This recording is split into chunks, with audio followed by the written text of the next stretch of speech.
Chapter 1. The Saturday before Christmas. The Saturday before Christmas, we were at the Founder's Grill, the only remotely fancy restaurant in Riverbend. Jake stood by the door of the private dining room, checking his phone again. 11:40 a.m. The reservation was for 11:30. They were late. Stop looking at your phone. It makes you look anxious, his mom whispered, rubbing her hands on her down jacket. It was a jacket Jake had bought her last year from the clearance rack at Kohl's. It was maybe $40, and she'd refused to wear it until this Christmas, saving it for a special occasion. His dad stood beside her, hands jammed in his pockets. Jake knew why. The burn scars on his hands were bad this year. He didn't want his future in-laws to see them, to think his work was undignified. His dad's illness last year had cost them over $50,000. Pancreatitis.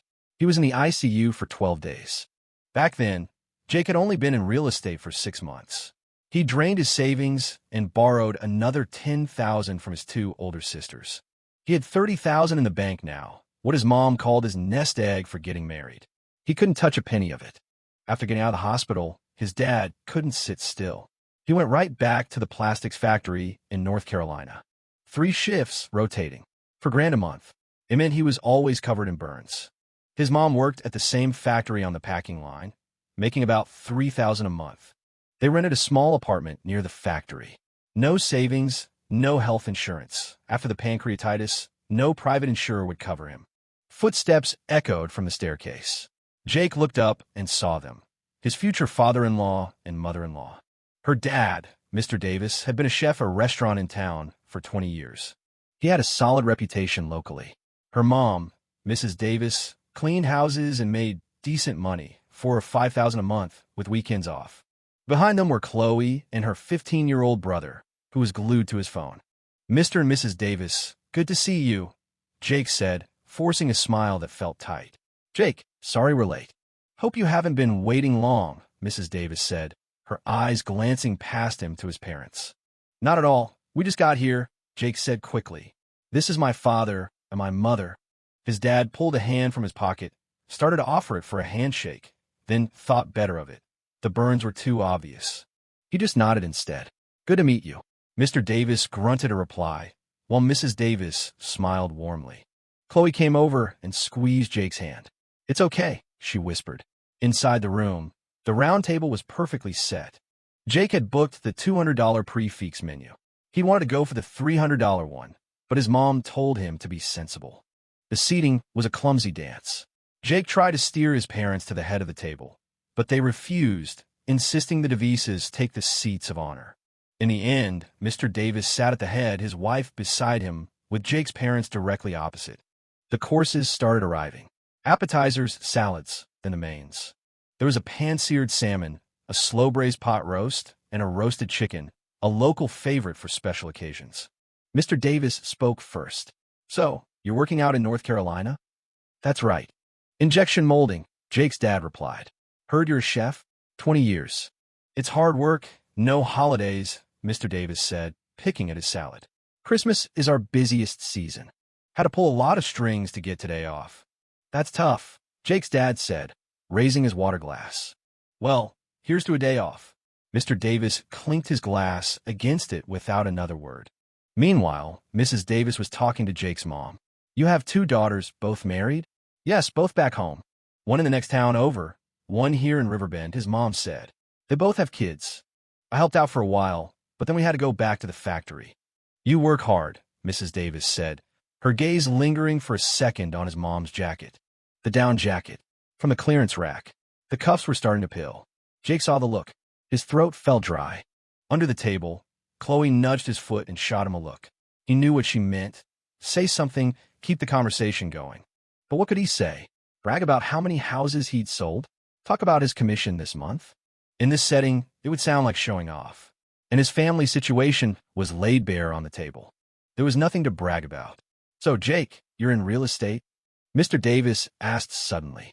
Yes, sir. For about 2 years now, Jake said, sitting up straighter. How's the money? It's okay. Commission-based. A good month is over 10,000. A bad month might be 2 or 3. Mr. Davis nodded, not asking any more. But Jake knew he'd heard that 2 or 3,000. Jake wanted to add that he'd had good months, that just last month he'd closed 2 deals and cleared $15,000. But he swallowed the words. What if he didn't close anything next month? It would sound like an empty promise. Halfway through the meal, Chloe's brother was still just playing on his phone. Jake's mom pulled an envelope from her purse and passed it to Jake, nodding toward the boy. Jake took it, got up, and walked over to him. Hey, man, here for snacks or whatever. The kid looked up, surprised, then took the card and opened it on the spot. A $50 bill. Thanks, man, he said casually, stuffing it in his pocket and going back to his game. When Jake returned to his seat, he saw Mrs. Davis's expression flicker, just for a second. Then the smile was back as she resumed her conversation with his mom. But Jake remembered that flicker. After lunch, they saw them to the door. All right, you head home. It's cold out, Mr. Davis said. Jake, come over to the house sometime, Mrs. Davis added. Chloe, walking behind her parents, mouthed the words, call me. Jake nodded. On the way back, his mom asked, so, how do you think it went? It was fine, I guess, Jake said. His dad said nothing, his hands already back in his pockets. That night, a text from Chloe popped up. My mom asked why you didn't have a gift for them. I told her maybe that's not a custom where you're from. She didn't say anything. Jake froze. He turned to his mom. She was just as stunned. What? You have to bring a gift for the parents, too? Where we're from, you only do that the very first time you bring someone home. This was a formal meeting. Besides, with our situation, I thought they'd understand. Jake didn't respond. He thought of Mrs. Davis's fleeting expression. Now it all made sense. Chapter 2. The Aftermath. It was the day after Christmas when Chloe forwarded him the voice memo. Jake hit play. It was her mom's voice. It started out polite, but the last line was sharp. It's not about the money. It's the attitude that's so disheartening. We raised our daughter for 25 years, and this is all she's worth? Not even a token gift? When relatives ask, I'm too embarrassed to even tell them the truth. A text from Chloe followed immediately. My mom's furious. Dad's just sitting there, chain smoking and not saying a word. Jake called her. Chloe picked up, her voice thick. She'd been crying. Jake, I know it's not your fault, and I know your family situation. But what am I supposed to tell them? That your parents are poor and couldn't afford it? I can't say that. Let me talk to them, Jake said. And say what? That you'll give them a gift now? My mom already said that's not the point anymore. Her voice cracked. Do you know what happened yesterday? At our family Christmas dinner, everyone was asking about the meeting. When they asked what you brought, she told them nothing. They all looked at her like she was lying to hide something. She's worked as a housekeeper her whole life. The one thing she can't stand is being looked down on. Jake opened his mouth, but nothing came out. Jake, I'm not trying to blame you. Chloe sniffled. I just don't know what to do. I know, Jake said. After hanging up, he sat in his small apartment, staring at the Top Agent of the Year plaque on his wall. Last year's top agent. He'd sold 36 properties. Commission, $180,000. So what? In some people's eyes, he was still just a broke kid who didn't know any better. He thought about the $50 bill he'd given her brother. $50. Her mom had said, even a $50 gift would have shown you cared. The same $50. In a different envelope, in a different person's hands, it meant something completely different. Jake picked up his phone and called his mom. Mom, how much cash could we get our hands on right now? She was quiet for a moment. What are you planning to do? I want to make it right. But they already said it's not about that anymore. I know, Jake said. But I have to do something. His mom was silent again for a long time. We have about $3,000 left. It's for your wedding. If you need it, you can use it. But you need to understand, if you use it, we won't have enough for the reception. Jake held the phone, speechless. He heard his dad say something in the background. His mom relayed the message. Your dad says he can pick up more shifts at the factory. No, Jake said firmly. I'll figure it out. He hung up and stared out the window. The lights of the small town flickered below. In the distance, a billboard for his agency glowed, its white letters stark against the red background. Coming home for the holidays? Find your forever home. He sold people their dream homes. But he couldn't even get his own house in order. His phone buzzed. A text from Chloe. My mom says either your family comes back and makes this right, with the proper respect, or we should just stop wasting each other's time. Jake stared at the screen, motionless. Then he typed back 4 words. I'll take care of it. After hitting send, he got up, took the plaque off the wall, wiped the dust from it, and hung it back up. The holidays were over. It was time to get back to work. Chapter 3. Poached the day after New Year's. Jake was the first one at the office. His manager warned them that the market was looking grim and to be prepared. Jake didn't say anything. He just opened his client book and made his first call of the year. He had no idea how to restore Mrs. Davis's pride, but he knew one thing. Performance was the only thing he had any control over right now. The first client's phone went straight to voicemail. The second said he was still thinking about it. The third answered, but his voice was sheepish. "Oh, hey, Jake. About that house. I actually signed the papers with someone else yesterday." Jake felt his stomach drop. "Mr. Wallace, I thought we agreed we'd move forward after the holidays. The other agent got me an internal discount." 2% lower than your offer, the client said, a hint of apology in his tone. "I know you put a lot of work in, but sorry, kid." After hanging up, Jake just sat there, phone in hand. His colleague, Leo Vance, swaggered past his desk. "What's up, Miller? Lose a client?" he said with a smirk. Jake ignored him. He flipped to the next page in his book and dialed another number. For the next month, he worked like a man possessed. He made cold calls, handed out flyers, and hosted open houses until he was hoarse. He left his apartment at 7 a.m. and didn't get back until after 10 p.m., eating sandwiches at his desk for lunch. But the market really was dead. He used to get 3 or 4 showings a day. Now, he was lucky to get one a week. The few people who did show up would ask the price and leave, saying they wanted to wait and see. At the end of the month, Jake's name was third from the bottom on the sales chart. His manager called him in. "Jake, what's going on?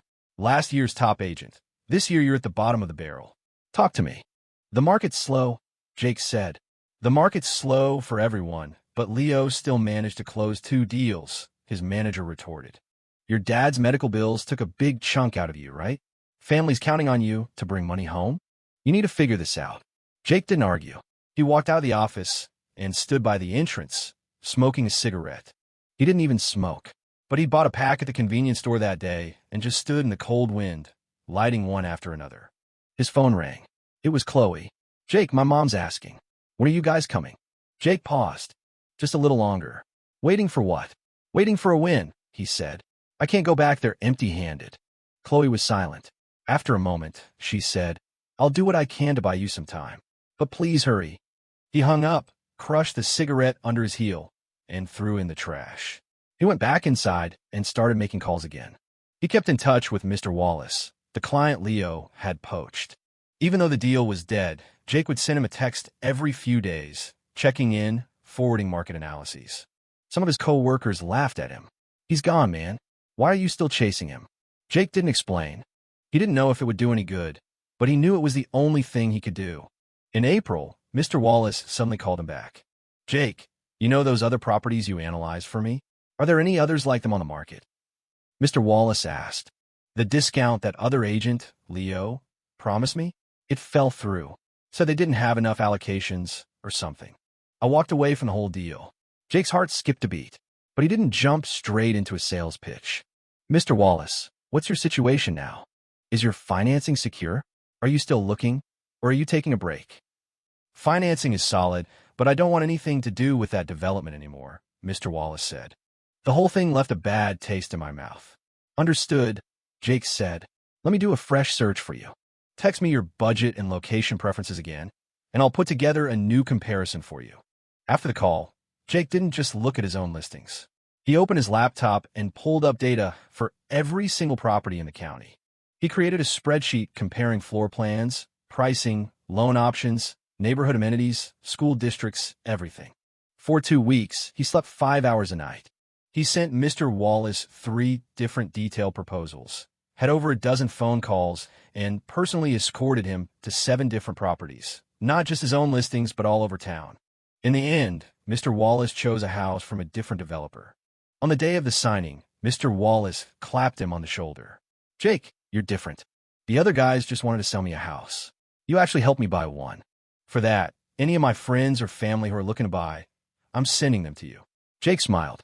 "Thank you, Mr. Wallace." Mr. Wallace made good on his word. He referred 2 people to Jake.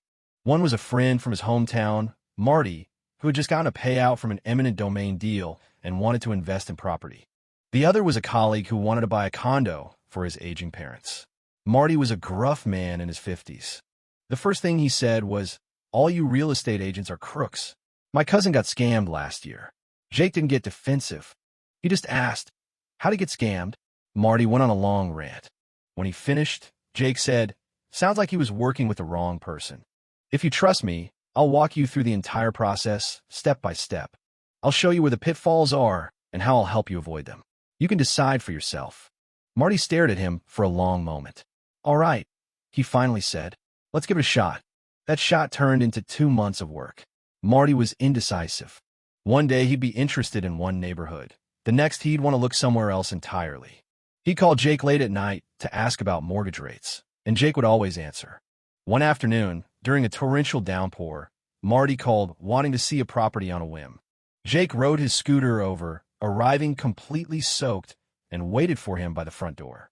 Marty didn't make an offer that day, but as he was leaving, he patted Jake on the shoulder. Kid, you remind me of myself when I was young. 2 months later, Marty bought a small condo through Jake.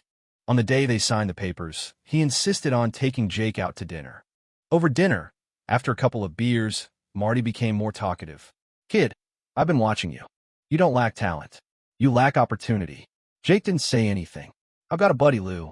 Runs a small business, has 3 properties he needs to sell, fast, Marty said, putting down his fork. His son is going to college overseas, and he needs the cash. If you can handle these 3 sales, you'll be set for the year. Jake's heart started pounding. Marty, these 3 houses, I'll send you his contact info, Marty said, looking him in the eye. But listen to me. He's selling because he has to, not so you can rip him off. You do a good job for him. That's more important than anything. Jake nodded. I understand. That night, he lay in bed, staring at the ceiling. 3 houses. If he could close these, he'd be right back in the top 3 on the sales chart. When he went back to the Davis house, he could at least hold his head high and say, Mr. and Mrs. Davis, this is a token of my respect. He rolled over, picked up his phone, and sent a text to Chloe. Give me 2 more months. She replied almost instantly, I'll wait forever. But I need to see that you're moving forward. Jake stared at the message for a long time. Outside, the lights of Riverbend were sparse. In the distance, fireworks exploded, celebrating someone's good news. He put his phone down and closed his eyes. Almost there. Chapter 4. An SOS. Jake stared at the contact Marty had sent him for 3 days before he worked up the nerve to reach out. It wasn't that he was scared. He just didn't know what to say. 3 properties at once was a big deal. The seller, Lou, needed cash, which meant he was vulnerable. It was the kind of situation where a predatory agent could swoop in, lowball the price, find a buyer, and pocket the difference. Jake had seen it happen a dozen times. Some of his colleagues specialized in finding motivated sellers, squeezing them on the price, and then flipping the contract to another buyer, making a profit on both ends. It was fast money, but it was dirty. He wasn't going to do that. On the 4th night, he sent the text. The response was almost immediate. The profile picture was a coffee mug. The user's feed was private. This is Jake Miller. Marty gave me your number. The reply came back. I know. You free to meet tomorrow? Let's talk. The next afternoon, Jake met Lou at a small coffee shop. He was a man in his late 50s who ran a local hardware store. The shop was small, but looked busy. His son had just been accepted to a university in England, and the tuition and living expenses were going to be nearly $60,000 a year. Lou had liquidated his savings, but he was still short. Selling the properties was his only option. 3 of them, Lou said, counting on his fingers. The one we live in, one we bought as an investment a few years back, and my dad's old place that he left me. They're all here in town, just different neighborhoods. Jake didn't jump in. His first question was, Lou, what's your bottom line on the prices? Lou gave him a number for each. Jake did some quick math in his head. The prices were about 10% below market value. Clearly a motivated seller, but not a fire sale. Of the 3, which one is the most urgent? Jake asked. All of them, Lou said with a wry smile. But we can't sell the house we're living in too quickly, or we'll be homeless. The investment property can go fast. The old house, he paused. That was my dad's place. He passed last year. The house is old, but the location is good. To be honest, I don't really want to sell it, but I don't have a choice. Jake nodded, understanding. For the next 2 hours, he asked about every detail of the 3 properties. Square footage, floor level, orientation, renovations, title status, HOA fees, even the neighbors. When Lou didn't have an answer, Jake jotted it down, promising to look into it himself. As they were leaving, Lou asked, "So, Jake, what's your plan?" Jake thought for a moment. "Lou, give me 3 days. I'm going to do a deep dive on these 3 properties. Then I'll come back to you with 3 different strategies. You can pick one, or you can pick none. It's your call." Lou looked surprised. He'd clearly never met an agent who worked like that. "All right," he said. "I'll be waiting for your call." 3 days. Jake took all 3 days off work. Day 1, he went to the county records office to check the titles. All 3 were clean, no liens, no disputes. The old house had a small complication. The title was still in Lou's father's name. It would require going through probate before it could be sold. Day 2, he visited each property. The primary residence was on the east side of town. The neighborhood was a bit dated, but it had great amenities. A grocery store and an elementary school were both within walking distance.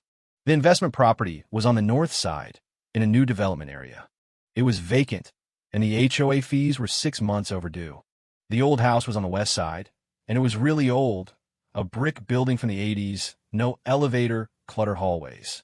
But it was right next to the county hospital, which made it attractive to a very specific type of buyer. Day 3, he did market research by talking to other agents. He discreetly floated the properties to 7 or 8 colleagues, pretending to be inquiring for a client. Some immediately tried to lowball him. Others pointed out flaws. A few said they would be tough to sell. But one agent mentioned something interesting about the old house. "If the price was a little lower, I have a client who's looking for a place for his elderly parents near the hospital." Jake filed that away. On the evening of the 3rd day, Jake called Lulu. "I have the proposals ready. If you have some time, I can come by." "Come to the store," Lou said. The hardware store was filled with pipes, faucets, and wires. Jake found a stool in a quiet corner and pulled out his notebook. "Let's start with the investment property," he began. "This one will be the easiest to sell. It's in a new development area with factories nearby, so there's high demand for rentals. An investor could see a 4% return. The only issue is the 6 months of overdue HOA fees, which will need to be paid off." Lou nodded. "How much can I get for it?" Jake gave him a number. It was a little less than Lou had hoped for, but higher than the other agents had quoted. "This is the best price I think we can get," Jake said. "The potential buyer is a small business owner who wants a warehouse in that area. I've seen his operation. This property is perfect for him. If you agree, I can set up a meeting for tomorrow." Lou was surprised. "That fast?" "This property is in a prime spot," Jake said, turning the page. "Now, for the house you're living in, I recommend you wait. Not because it won't sell, but because where would you live? Renting would eat into your profits. It makes more sense to hold off for 6 months until your son is settled in." Lou was quiet for a moment. "But I need the money now." "How much are you short?" Jake asked. Lou told him the amount. Jake quickly calculated. Selling the investment property would cover most of it. The old house could make up the difference. He turned to the 3rd page. "The old house is more complicated," Jake said. "It's old, no elevator, so young buyers aren't interested. But there are 2 types of people who would be: someone buying for their elderly parents who need to be near the hospital, and first-time buyers with a limited budget." Lou stared at him. "How much?" Jake gave him a number. It was lower than Lou's estimate, but higher than what he would have gotten on his own. "That price," Lou frowned. "Lou, I know it's less than you want," Jake said, closing his notebook. "But hear me out. That house has sentimental value for you, but a buyer doesn't care about that. They only see the property. For a house that old, this is the highest price it's seen in 6 months. I've talked to 8 other agents. No one could get you more." He paused. "And remember that agent I mentioned? He has a client right now looking for exactly this kind of place. If you agree, we can get this one sold quickly, too." Lou leaned back in his chair, staring at the ceiling. The store was quiet, except for the occasional scooter whizzing by outside. "Jake," Lou said suddenly, "be honest with me. How much do you stand to make from these 3 deals?" Jake was taken aback for a second, then answered honestly. "The commission rate is standard. For all 3 combined, I'll make a little over $4,000. Lou looked at him. "No heathen fees. You're not taking a cut from the buyer?" "No," Jake said. "That's a good way to burn your own career to the ground." Lou nodded, not saying anything else. After a long while, he stood up, walked behind the counter, and came back with 3 sets of keys. He placed them on the table in front of Jake. "The investment property, do what you said. For the old house, talk to that client, and see what happens.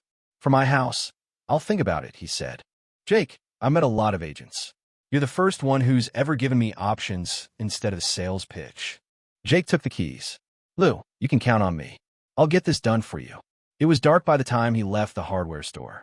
Jake stood on the sidewalk, watching the cars go by, and felt an urge for a cigarette. He checked his pockets, but he'd quit. He thought about what Lou had said. You gave me options instead of a sales pitch. In his 2 years as an agent, this was the first time he felt like his job was more than just selling houses. It was about solving problems. For the next month, Jake was a machine. He negotiated for 3 rounds on the investment property, finally closing for $3,000 more than expected. For the old house, the client with the elderly parents came for 4 separate viewings, pointing out new flaws each time. Jake patiently explained, coordinated, and handled the paperwork. On the day of the signing, the client's elderly mother held Jake's hand and said, "Young man, you're an honest person." Lou's primary residence was eventually sold too, not to a stranger, but to a longtime customer at his hardware store who had been renting for 5 years and wanted to buy. Lou calculated that the years of rent plus the final sale price was a better deal than selling it outright. 3 properties, 2 months, all settled. Lou took Jake out to dinner to celebrate. At the same coffee shop, though this time Lou ordered a beer. He poured one for Jake and raised his glass. "To you, Jake." Jake took a sip. Lou looked at him. "For these 3 houses, I talked to 4 or 5 other agents. You were the youngest, and you were the dumbest. The others made 1 trip. You made 3. The others said a few words. You wrote a 10-page report. But in the end, you were the one who got it done." Jake smiled. "It's my job, Lou." "No, it's not," Lou said, waving his hand. "Nowadays, no one does what they're supposed to do. The fact that you do says something about you." He put down his chopsticks and looked at Jake. "I heard about your family situation. Your dad was sick, your mom's working in a factory, your sisters are married, and you're carrying the weight. It's not easy."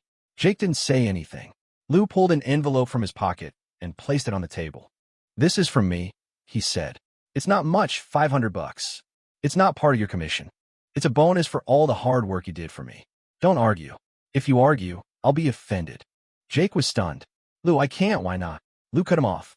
"What you did for me was worth it. Besides, don't you have to go see your future in-laws again? Consider it gas money." Jake opened his mouth, but no words came out. That night, he left the envelope on his table and just looked at it for a long time. $500. Combined with his commission from the 3 sales, he made over $5,000 this month. He picked up his phone to text Chloe, typed a few words, then deleted them. In the end, he only sent 1 sentence. "Wait for me for 1 more month. Then I'm coming to your house." Chloe replied instantly, "My mom wants to know if she should send you a gift-giving guide in advance this time." Jake looked at the message and smiled. It was the first time he had truly smiled in 2 months. Chapter 5. The comeback in June. Jake's name shot back up to the top 3 on the sales chart. Not number 2, not number 1. Number 3. But it was enough. He was the top agent for the quarter, which came with a $1,200 bonus and a plaque on the wall in the main office. Leo Vance did not look happy. He had closed 4 deals this quarter and thought he had in the bag. But Jake's 3 sales from Lou had pushed him just over the edge. "Lucky break," Leo muttered as he walked past Jake, a fake smile plastered on his face. "Got a referral from some guy with a windfall." Jake didn't respond. He knew it wasn't luck. He had spent 2 months on those 3 houses, made over 200 phone calls, and prepared more than 30 pages of analysis. Leo saw the result, not the process. His manager called him into the office. "Jake, great work. Think you can hit number 1 next quarter?" Jake thought for a moment. "Yes." His manager grinned. "That's what I like to hear. By the way, there's a corporate training next month on high-end client services. I'm recommending you for it." Jake was surprised. "Sir, that training, it's a limited spot thing. Not just anyone can go," his manager said, looking at him. "I wanted to send you last year, but you were too new. You've earned it now." Jake nodded. "Thank you, sir." He walked out of the office and stood by the entrance, watching the people go by. Corporate training. Head office. Luxury client. 2 years ago, he wouldn't have even dared to dream of this. When he started, he knew nothing. He couldn't even answer basic questions about calculating mortgage insurance. He'd been yelled at by clients, kicked out of buildings by security guards, and laughed at by his colleagues. Things were different now. He could calculate a monthly payment in his head.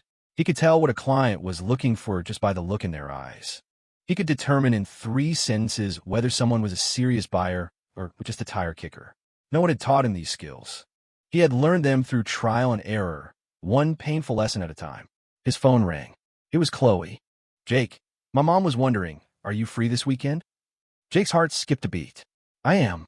She didn't say anything else, just that if you're available, you should come over for dinner, Chloe said, her voice a little nervous. "My dad will be there. If you don't want to come, I can tell her you're busy." "I'll be there," Jake said. "I absolutely will be there." After hanging up, he stood there, his palms sweating. 6 months. It had been 6 months since that disastrous day at the restaurant. The memory of the gift debacle was like a thorn in his side. Every time he remembered Mrs. Davis's words, "It's not about the money," his face burned with shame. He couldn't mess this up again. He sent a text to Chloe. "Remind me of all the rules of your house again. The more detailed, the better." Chloe sent back a long list. What to say when you walk in, what kind of gifts to bring, where to sit at the table, how to offer a toast, what to say when you leave. Jake read each item carefully, committing it to memory. Finally, Chloe asked, "Are you nervous?" Jake replied, "A little." She sent back a sticker of a cat being petted, with the caption, "Good boy." He looked at the sticker and smiled. On Saturday morning, Jake woke up at 6 a.m. He couldn't sleep, so he got up and got ready. He put on a new button-down shirt, $50 from the mall. The saleswoman said it was in style. His pants were old, but he'd ironed them. He shined his shoes until he could see his reflection. He had spent 3 days picking out the gifts. Nothing expensive, but thoughtful. For Mrs. Davis, he bought a heated back massager. He remembered Chloe mentioning that her mom's back often ached after a long day of cleaning houses. He also got 2 boxes of pastries from a well-known local bakery. He found out that she had a sweet tooth. For Mr. Davis, he bought a high-end insulated travel mug with a tea infuser. He also got a bottle of bourbon, not top shelf, but the brand he knew Mr. Davis preferred. For Chloe's brother, he prepared a card with a $100 bill inside. Chloe had told him that was a more appropriate amount. Before leaving, he stood in front of the mirror for a long time. The shirt was a little tight, but it looked good. He got a haircut. He looked sharp. His expression was neutral, but his eyes were a little intense. He was nervous. He took a deep breath and walked out the door. The Davises' house was in an older part of town, a 3-story house they had built themselves. The first floor was the living room and kitchen. The second floor was bedrooms, and the third was empty. A large oak tree stood in the front yard. When Jake arrived, Chloe was already waiting for him on the porch. She was wearing a floral dress, her hair tied back. She smiled when she saw him. "You're here." "I'm here." She looked him up and down and nodded. "You clean up nice." Jake followed her inside. The living room wasn't large, but it was spotless. The sofa was a bit dated, and there were bowls of fruit and nuts on the coffee table. The TV was on, playing the local news. Mrs. Davis poked her head out of the kitchen. "Jake, you're here. Come in, sit down. Dinner's almost ready." Mr. Davis was sitting on the sofa, looking at his phone. When Jake walked in, he put his phone down and stood up. "Mr. Davis, good to see you," Jake said quickly.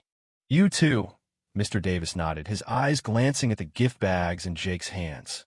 "You didn't have to bring all that." "Just a little something," Jake said, putting the bags down, suddenly unsure of what to do with his hands. Mrs. Davis came out of the kitchen, carrying 2 serving dishes. She stopped when she saw the gifts. "Goodness, what is all this?" Jake explained quickly. "Mrs. Davis, a colleague of mine recommended this back massager. She said her mom loves it. I know your work is hard on your back." Mrs. Davis took it, felt the fabric, and didn't say anything. But her expression was much softer than it had been at the restaurant. At dinner, the atmosphere was a world away from that first meeting. Mr. Davis had cooked, and he prepared a feast: smoked brisket, roasted potatoes, glazed carrots, and a fresh salad. Jay took a bite and said honestly, "Mr. Davis, you're an amazing cook." Mr. Davis actually smiled. "Been doing it for 20 years. It's the only thing I'm good at." Mrs. Davis added, "He never cooks at home. He took the day off just for this." Jake was taken aback. "You took the day off?" "Yeah. I told the restaurant I had a family matter," Mr. Davis said, slicing another piece of brisket. "Your mom said you were coming, so I figure I should be here." Jake didn't know what to say. He just raised his glass. "Well, thank you, sir.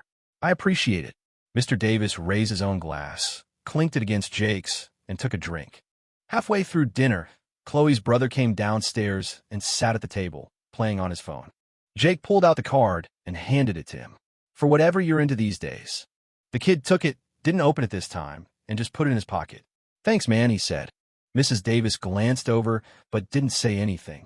But Jake saw the corner of her mouth twitch into a small smile. After dinner, Jake helped clear the table. Mrs. Davis told him not to, but he insisted. In the kitchen, Mrs. Davis was washing dishes at the sink, and Jake was drying. They worked in silence for a few moments, and then Mrs. Davis spoke without turning around. Jake, about what happened last time, let's just forget about it. Jake's hands paused. It was never about the money, she said, her back still to him. Her voice was quiet. It was about feeling like we weren't being taken seriously. We don't have much, not like some people. But we love our daughter, and we've raised her the best we could. We're not looking for someone rich. We're looking for someone who will care for her. Jake found his voice. Mrs. Davis, we were in the wrong. We didn't understand, I know, she said, turning around to face him. Your mother called me. She explained everything. She said it's not a custom where she's from, that it wasn't intentional. Jake was stunned. His mom had called her? He had no idea. Your mother is a good woman, Mrs. Davis continued, turning back to the sink. She told me about your family's financial situation, and she asked me not to look down on you. She told me she and your father are working hard at the factory, that they don't have much saved, but they'll do their best. She also said, she paused, she said you've always been a responsible son, that you've never caused her any trouble. Jake stood there, a lump forming in his throat. His mom had never said any of that to him. All right, get out of here, Mrs. Davis said, waving a hand at him. I don't need your help anymore. Jake nodded. As he reached the doorway, he turned back. Mrs. Davis, thank you. She didn't turn around, but Jake saw her smile reflected in the window above the sink. Jake stayed for 2 more hours that afternoon. They drank tea, talked, and watched the local news. Mr. Davis asked him how his job was going, and Jake told him the truth. I was the top agent last quarter.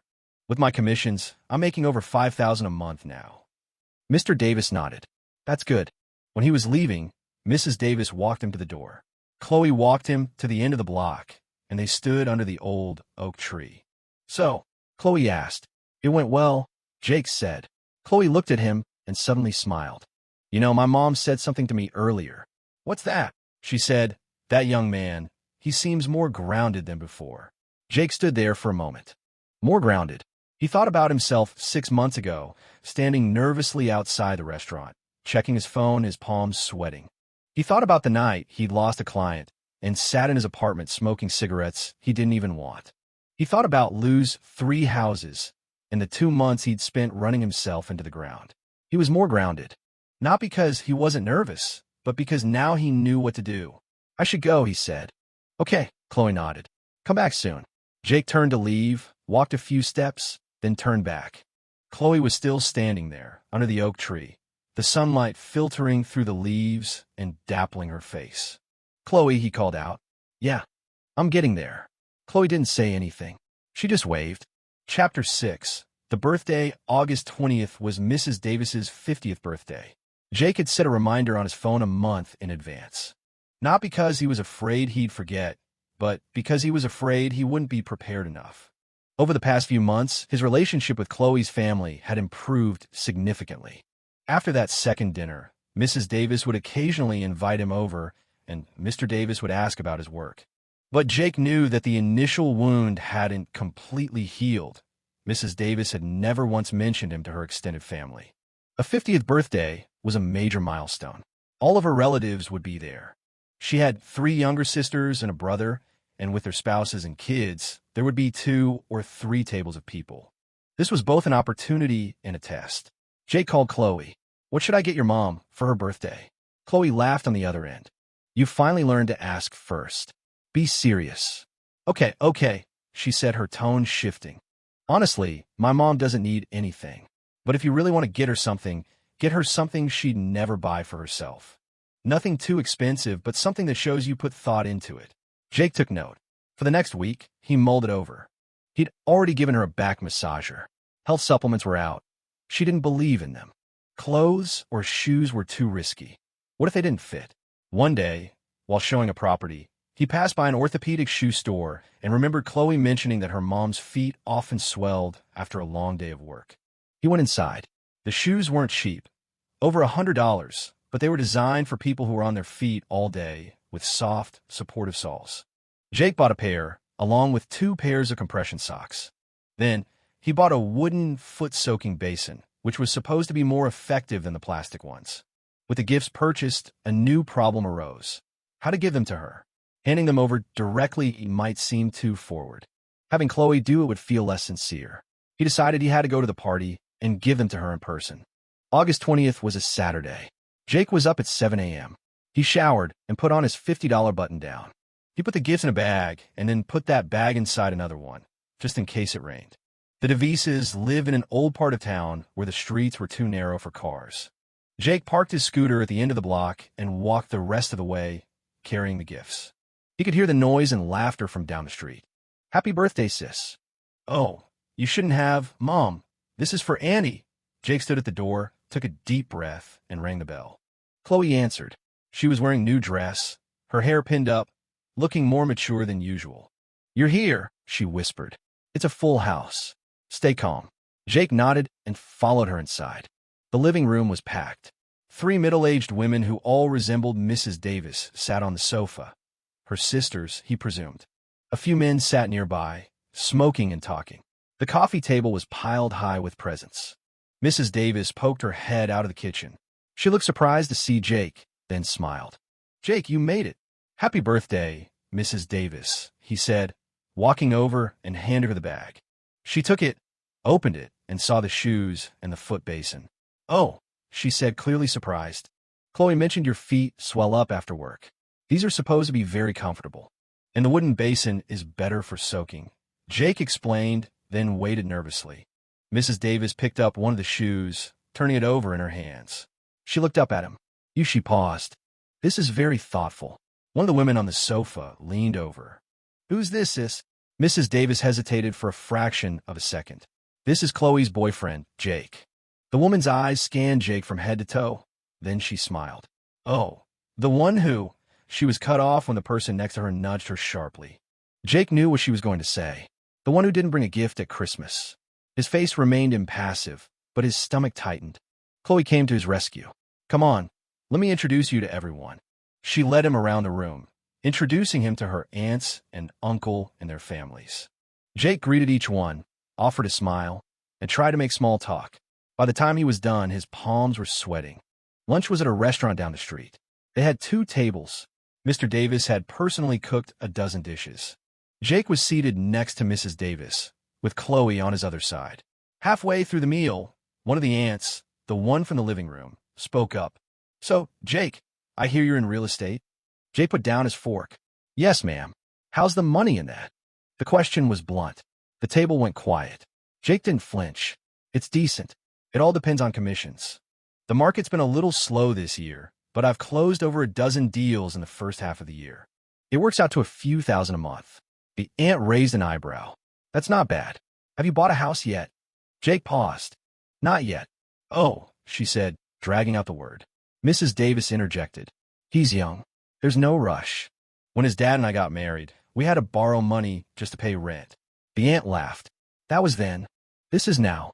How can you get married without a house?" The atmosphere grew tense. Chloe started to say something, but Jake put his hand on her knee under the table and spoke up himself. "You're right. It's hard to get married without a house," he said calmly. "That's why I'm saving for a down payment. A starter home in this area is around $200,000. The down payment is about $40,000. I'm almost halfway there. Another year of work, and I should have enough." His words shifted the dynamic at the table. He saw a few of the relatives exchange glances. The aunt's tone softened. "You're saving that yourself?" "Yes," Jake said. "I don't want to ask my family for help.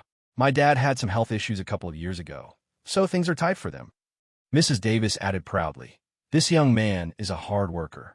He was the top agent in his office last year." Jake was stunned. Mrs. Davis had never praised him in front of anyone before. The aunt nodded, finally letting it go. But Jake saw the look in her eyes change, from dismissive to appraising, and finally to something resembling approval. After lunch, Jake helped Mrs. Davis carry the gifts home. She took the shoes he'd given her out of the box and tried them on, walking a few steps in the living room. "Perfect fit," she said. "How did you know my size?" Jake smiled. "I asked Chloe." Mrs. Davis looked at him, and the corner of her mouth twitched into a smile again. When it was time for him to leave, Mrs. Davis walked him to the door. "Jake," she said suddenly, "Thanksgiving is next month. If you're free, you should come for dinner." Jake was taken aback. Mrs. Davis, just family," she said. "No one else." Jake didn't know what to say. Chloe, standing nearby, grinned. "Mom's inviting you. Just come." Jake nodded. "Okay, Mrs. Davis. I'll be there." On the scooter ride home, the wind whistled past his ears. Just family. That's what she had said. Not Jake, not Chloe's boyfriend, but family. He thought back to that day at the restaurant, standing there sweating, completely lost, wondering how he could ever win her over. Now he knew. It wasn't about expensive gifts or empty compliments. It was about steady, quiet effort, day after day, year after year. His phone buzzed. It was a text from Chloe. "My mom just told me she loves the shoes." Jake looked at the message and smiled. Chapter 7. Thanksgiving dinner 2 days before Thanksgiving, Jake got a call from Chloe. "Jake, my mom said you should come over early on Thursday." Jake was in the middle of a showing. "Early? How early?" "Around 10 a.m., Chloe said. "My dad wants to teach you how to cook a few dishes, so you can make proper meals for yourself." Jake was floored. "Your dad wants to teach me how to cook?" "Yep," Chloe laughed. His exact words were, "Jake's living on his own. He can't eat takeout all the time. He needs to learn." After hanging up, Jake stood outside the office, lost in thought. Mr. Davis wanted to teach him how to cook. This wasn't just about cooking. This was acceptance. On Thursday morning, Jake arrived at the Davises' house at 9:30 a.m. He brought 2 pumpkin pies, a case of craft beer, and a bottle of bourbon, Mr. Davis's favorite. Chloe answered the door, wearing an apron, a smudge of flour on her cheek. "You're here. Come on in. My dad's in the kitchen." Jake set the gifts down and walked to the kitchen. Mr. Davis was at the counter, expertly trimming a large beef brisket. "Mr. Davis," Jake said. Mr. Davis glanced over. "You're here. Wash your hands. Come watch." Jake did as he was told. As Mr. Davis worked, he explained, "Today, I'm teaching you how to smoke a brisket. It looks simple, but it's hard to get right." He went through each step meticulously, the dry rub, searing the meat, preparing the smoker. "You can't let the temperature fluctuate," he said, pointing to the smoker's thermometer. "Consistency is key." Jake watched, committing every detail to memory. Mrs. Davis walked by and smiled. "Your dad's a man of few words, but he's been talking all morning." Mr. Davis ignored her and continued his lesson. While the brisket was smoking, Mr. Davis lit a cigarette and leaned against the doorframe. "Jake," he said suddenly. "Yes, sir. Chloe's mom used to clean houses too," he said, looking out the window. "Back when I was just starting out as a line cook, making maybe $1,000 a month. She was pregnant and still scrubbing floors in other people's houses from morning till night." Jake listened quietly. "When I finally became a head chef and started making good money, I told her to quit," Mr. Davis continued, taking a drag from his cigarette. "But the damage was done. Her back has never been the same." Jake thought of the back massager he had given her. "Mr. Davis, I promise you," he said, "I will never let Chloe struggle like that." Mr. Davis looked at him, said nothing, but gave a slight, affirming nod. When the brisket was ready, Mr. Davis carved a piece and offered it to Jake. Jake tasted it. "It's incredible," he said. "Better than any barbecue I've ever had." Mr. Davis almost smiled. It was fleeting, but Jake saw it. Dinner was a feast. Chloe's brother was there, and this time, he put his phone away and even talked to Jake a little. Halfway through the meal, Mrs. Davis said, "Jake, your parents are in North Carolina, right?" Jake nodded. "Yes, at the factory. They're not coming home for the holidays?" "No, the factory doesn't close." Mrs. Davis was quiet for a moment. "That must be hard on them." Jake didn't respond. He pictured his parents in their small apartment, hands scarred from the machines, too tired to cook a proper meal. "After the new year, you should have them come visit," Mrs. Davis said. "Our 2 families should have a proper dinner together." Jake looked up, surprised. "Mrs. Davis, that first meal didn't count," she said, looking at him directly. "This time we'll do it right." Jake didn't know what to say. Chloe gently kicked him under the table. "Mom, Why are you bringing that up? What's wrong with bringing it up? Mrs. Davis retorted. We're going to be family. We have to meet eventually. Jake looked down at his plate, his eyes stinging. After dinner, he helped with the dishes. As Mrs. Davis washed and he dried, she said suddenly, Jake, those shoes are very comfortable. Jake smiled. I'm glad you like them. I do, she said. More comfortable than the expensive ones.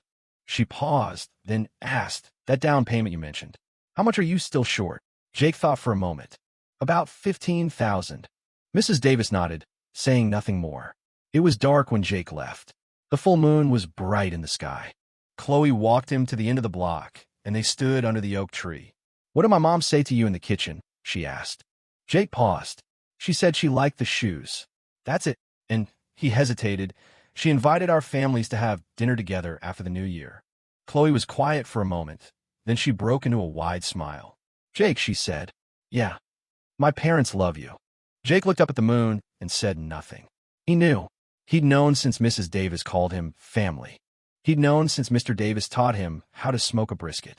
He'd known since Mrs. Davis had invited his parents for a real family dinner. The nervous young man who had fumbled his way through that first meeting, defeated by a forgotten gift, was gone. I should go, he said. Okay, Chloe nodded. Drive safe. Jake got on his scooter and started the slow ride back to his apartment. He passed his real estate office. The holiday lights were on, and the sign in the window read, Thanksgiving is for family. Let's help you find your home. He remembered what Lou had told him. Kid, you don't lack talent. You lack opportunity.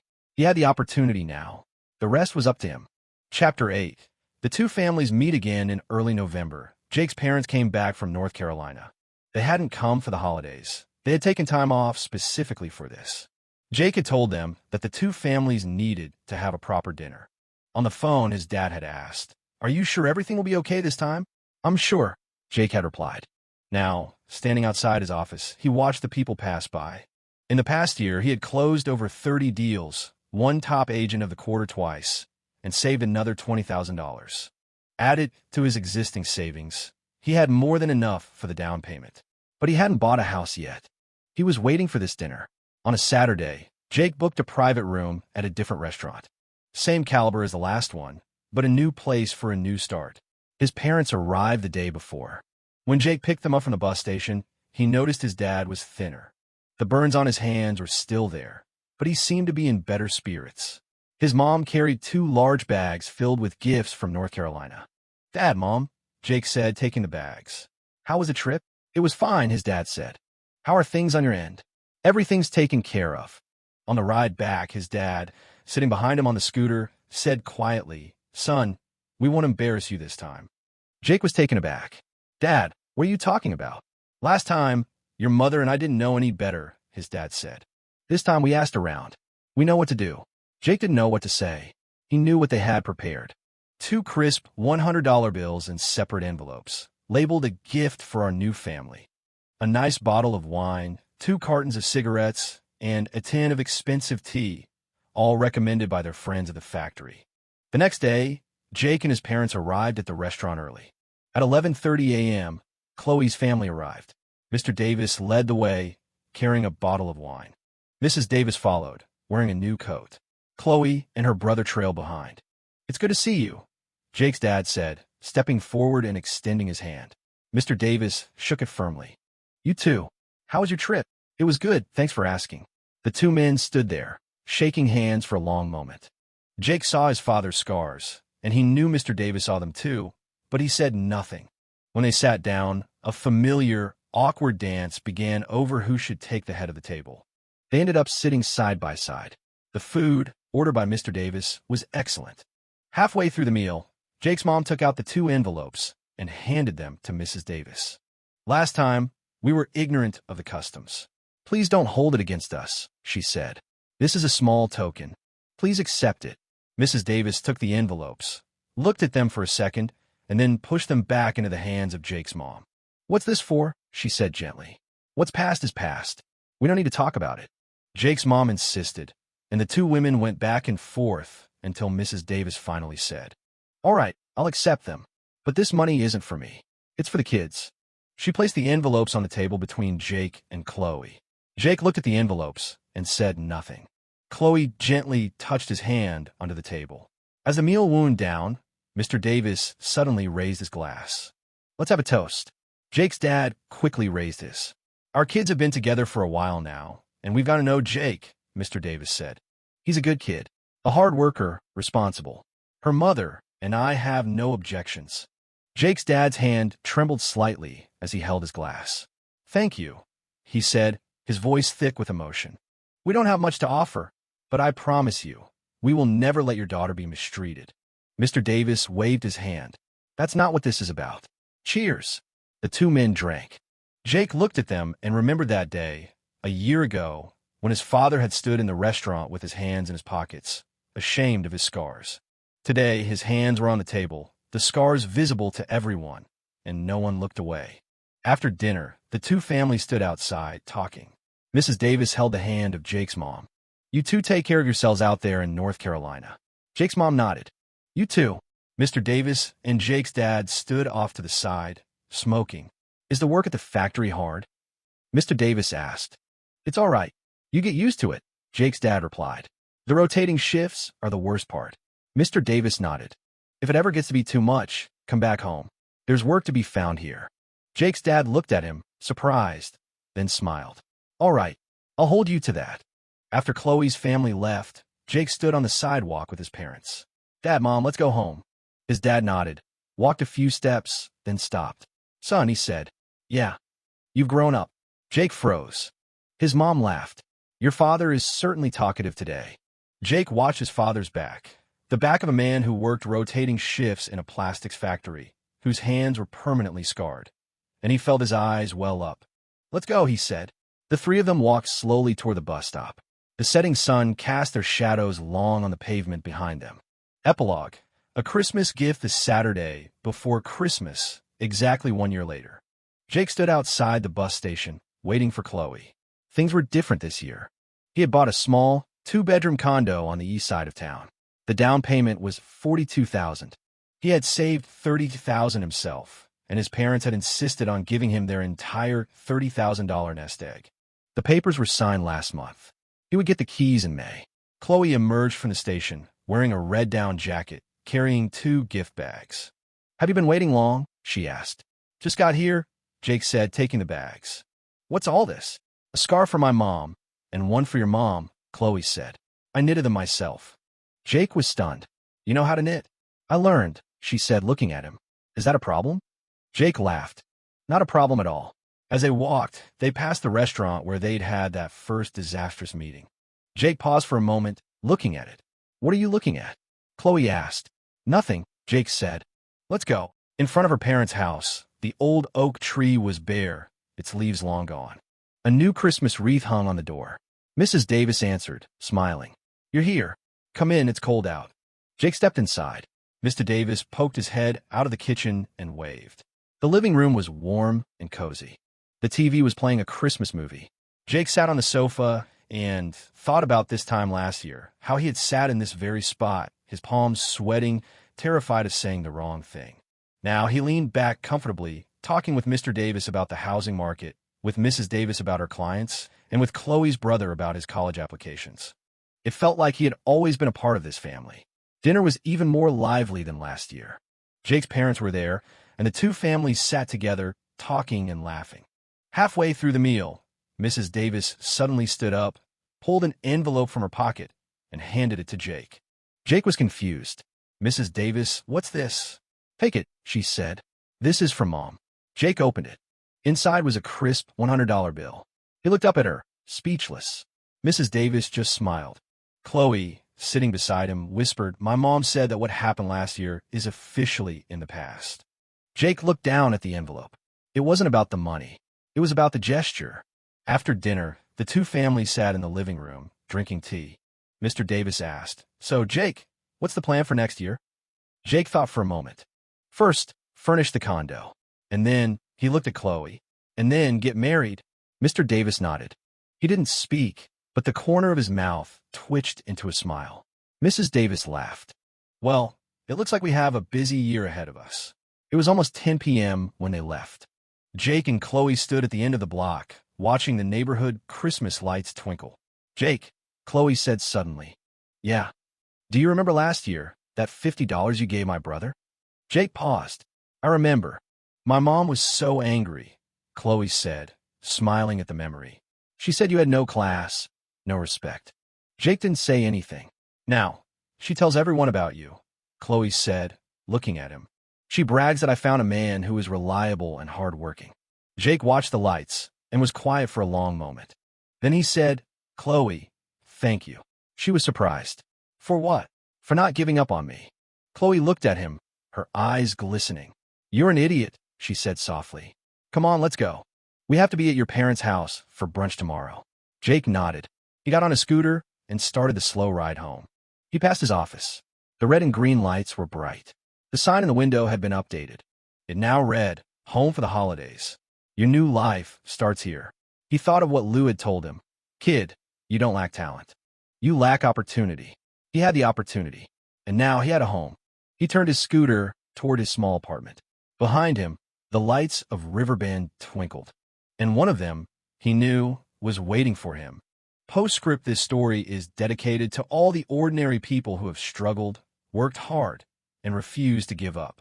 The character of Jake is inspired by the countless real estate agents, delivery drivers, factory workers, and housekeepers I've met.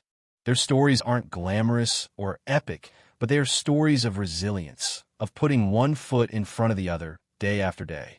A $50 gift is not just a number. It is a symbol of respect, of being seen. May you too be seen.